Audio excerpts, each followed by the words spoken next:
Did you know the Vault-Tec-RobCo partnership is considered the most successful joint venture in the history of American industry? Before the bombs fell, one company stood at the heart of America's technological revolution, RobCo Industries, founded by the brilliant but mysterious industrialist Robert House. RobCo technology was everywhere. Terminals, Pip-Boys, and robots filled the streets, factories, battlefields, and eventually the vaults themselves. But their rise to power came at a cost. As RobCo's machines replaced human workers, tensions grew, sparking the infamous Automation Riots, a dark prelude to the chaos of the Great War.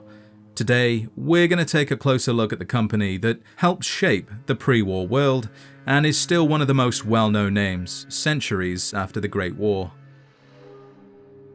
While the name RobCo is likely a portmanteau of robotics and corporation, or Robert and corporation, the name was inspired by the real-world RonCo, the Chicago-based company founded by Ron Popeil in 1964, famous for its inventive consumer gadgets and memorable marketing.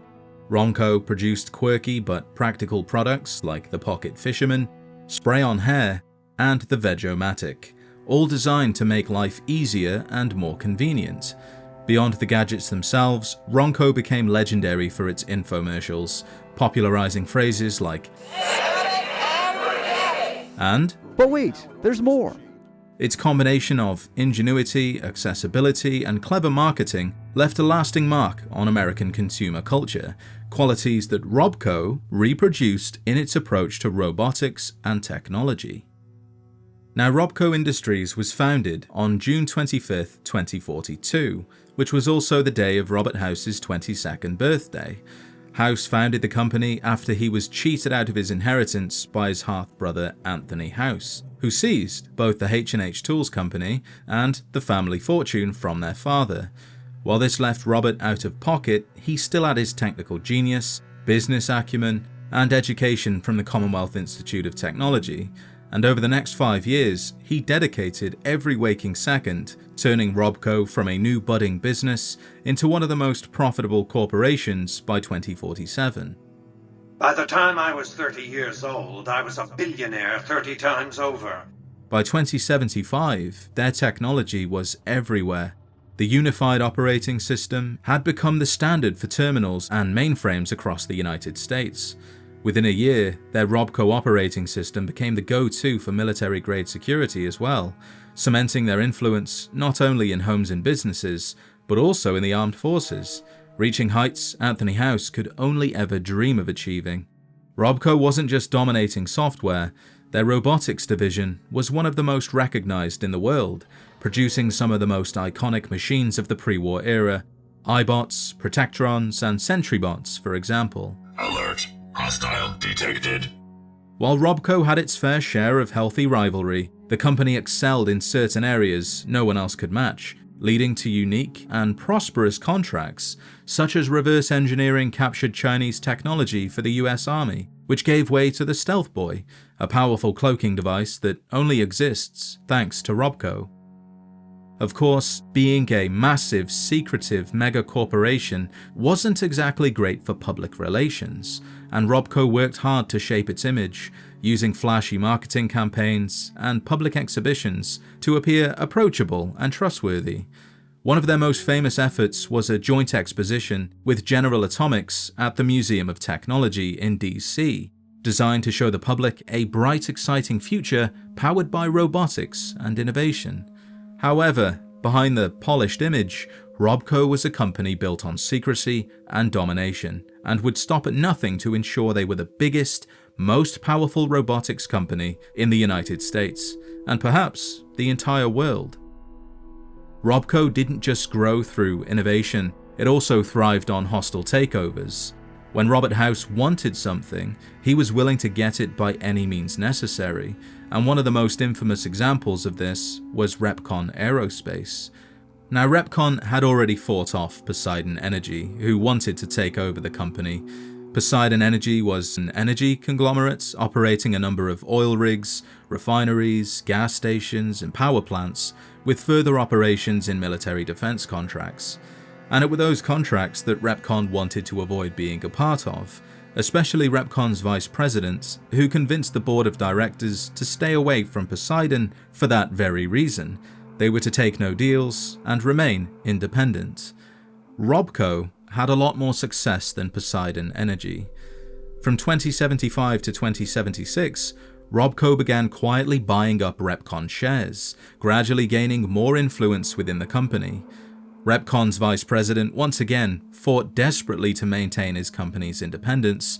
He even reached out to Julia Masters, the company's chief financial officer, for support. On the surface, she appeared to support him, but in reality, she was orchestrating a deal with RobCo. Julie, with the support of a few others, convinced RepCon's board of directors that merging with RobCo would be far more profitable and far less painful than resisting another takeover. They presented it as a clean transition rather than the alternative, a full-scale hostile acquisition. When the vice president refused to sell his share of the company and protect RepCon's independence, the board turned against him. A vote of no confidence was passed, and he was forced to resign. With him out of the way, RobCo installed Carl Rook, a former member of their own security division, as the new vice president. Under Rook's leadership, RepCon's focus shifted sharply towards security and military contracts. RobCo's aggressive business practices didn't stop there. They also set their sights on H&H Tools. Through aggressive trading tactics, RobCo worked tirelessly to seize their market share. While the company was profitable and had some influence in the technological industry, this takeover was more personal. Robert wanted what he believed was rightfully his, and he was going to have it. While H&H Tools was instrumental in developing robotics for civilian and military applications, with one of its notable creations being the nail gun, a tool that combines industrial utility with combat functionality, similar to the auto axe, which may also be one of their products, but the company's most recognizable creation is the Securitrons. After H&H Tools was in RobCo's full control, Robert created a RobCo security model, or Mark I. These robots would later be utilized by Robert to maintain order in the New Vegas region, although their abilities were limited. A Mark II version was almost accomplished before the Great War.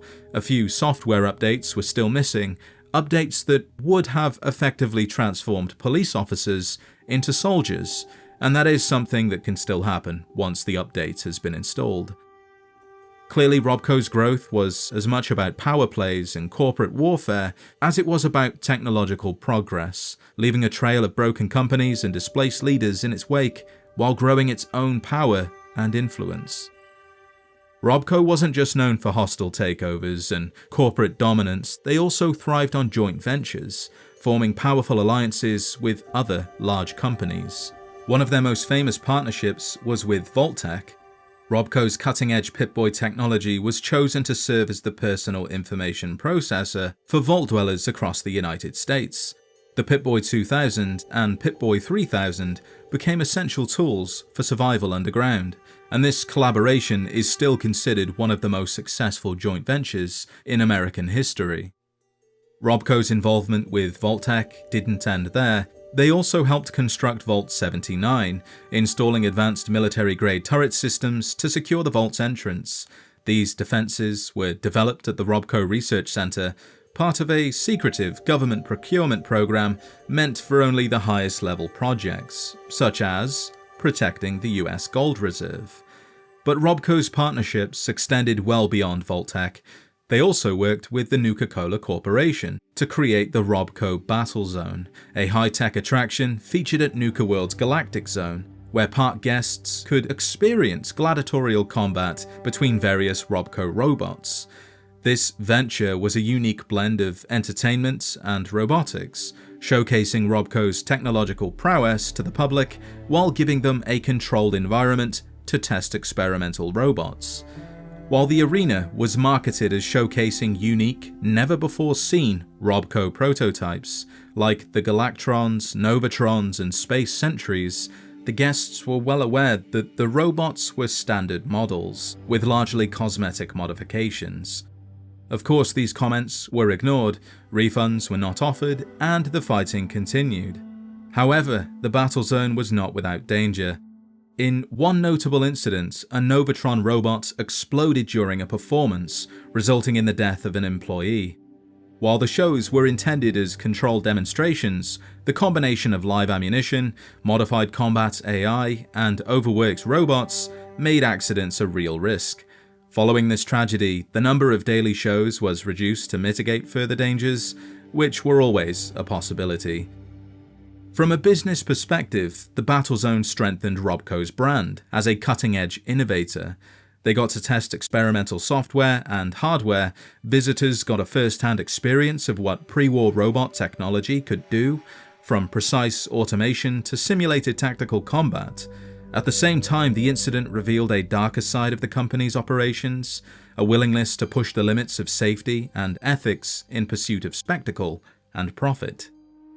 Another lesser-known collaboration was with Arctos Pharma and 3 other undisclosed corporations. Together they secured a contract with the United States Space Administration for the Deep Sleep project. The goal was to study the effects of extended hibernation on human physiology in zero-gravity conditions, and to record biological sensory data from subjects placed in hibernation pods. The project combined RobCo's expertise in automation, life support, and robotics with Arctos Pharma's biological and medical research. While the Deep Sleep project had scientific and exploratory objectives, it also had military potential. Understanding long-term hibernation could allow soldiers, astronauts, or special operatives to endure extended missions without fatigue or resource consumption, effectively giving the US a strategic advantage in the resource wars. As with many of RobCo's ventures, the project blurred the lines between scientific curiosity and corporate ambition. Although the project was never completed before the Great War, its experiments laid the groundwork for later technology involving hibernation and life support systems in extreme environments. The Deep Sleep project shows RobCo's drive to push technological boundaries, often in secretive and ethically ambiguous ways, and this highlights the company's influence beyond earthbound robotics into space-age science. Give me 20 years and I'll reignite the high technology development sectors. 50 years and I'll have people in orbit. 100 years and my colony ships will be heading for the stars to search for planets unpolluted by the wrath and folly of a bygone generation. On the topic of being ethically ambiguous, one of RobCo's most ambitious ventures was with Hornwright Industrial and Atomic Mining Services. Their plan was ruthless. Bulldoze homes across the Cranberry Bog, including land in Watauga National Park, and replace it with a fully automated city of the future. RobCo's nearby facility would provide jobs and cutting-edge technology to the new city, creating a shining symbol of progress built on the displacement of countless families, leading to the Automation Riots, which is a video for another time. RobCo Industries didn't just form occasional partnerships, they also maintained a deep and ongoing collaboration with certain companies, especially with General Atomics International. I've already mentioned their display at the Museum of Technology, so let's talk about some of their products. Together, the two megacorporations produce some of the most iconic and ambitious robotics projects in history, spanning consumer, military, and experimental applications. One of their most recognizable collaborations was the Mr. Handy robot. Designed for domestic tasks, these robots brought automation into everyday American homes. They were capable of cooking, cleaning, and even basic maintenance, making them a symbol of convenience and, indirectly, of the growing displacement of human labor that contributed to the Automation Riots. On the military side, RobCo and General Atomics collaborated on a top-secret project developing robo-brains.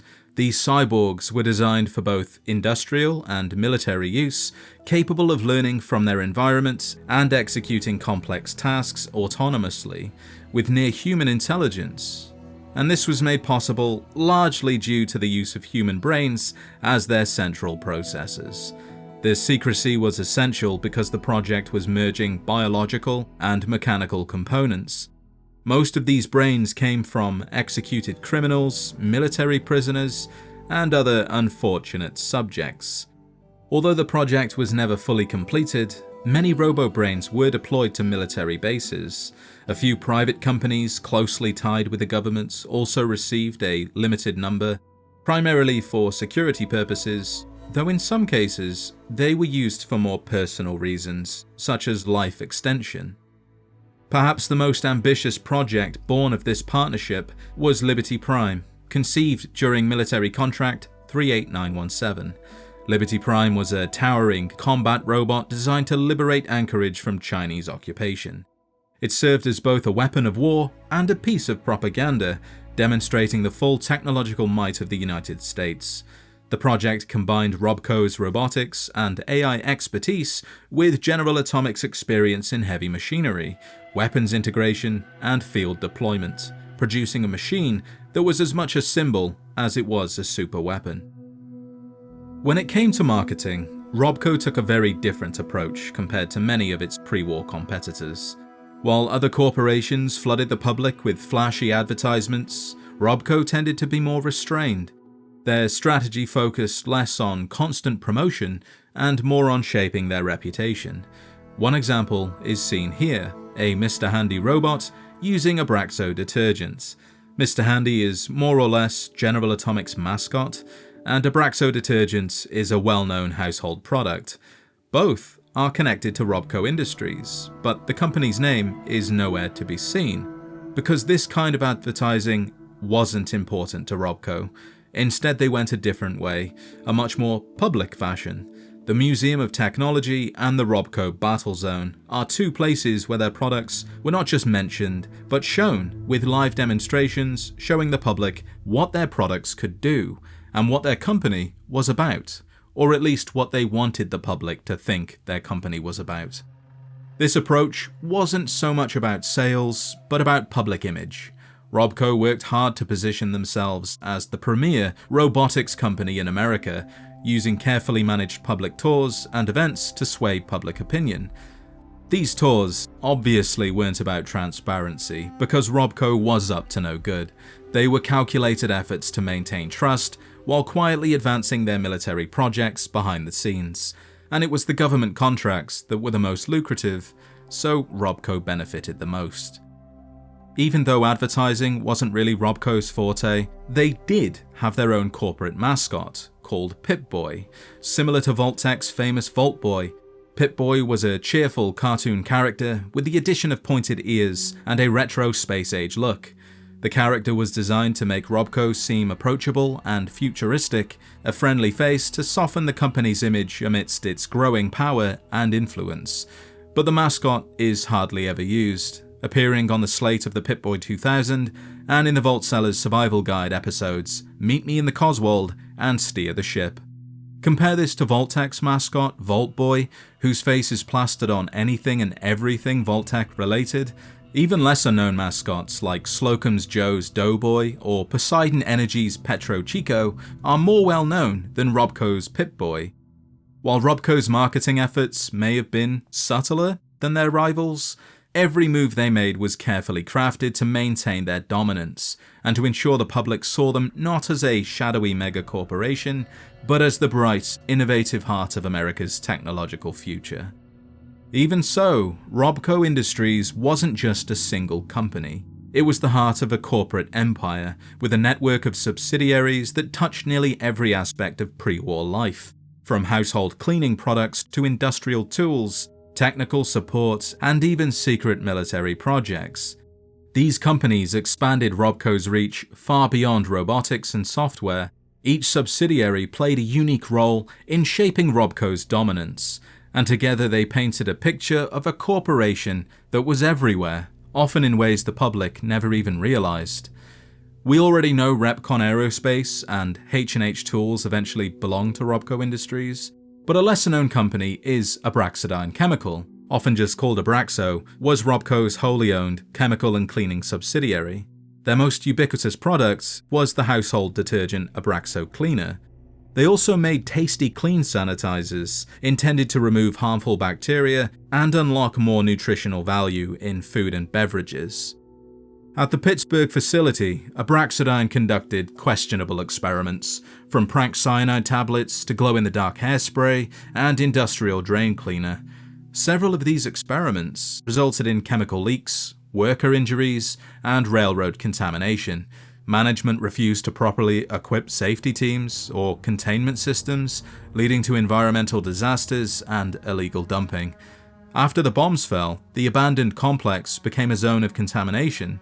Its toxic byproducts combined with radiation to collapse parts of the industrial district, creating the Trench.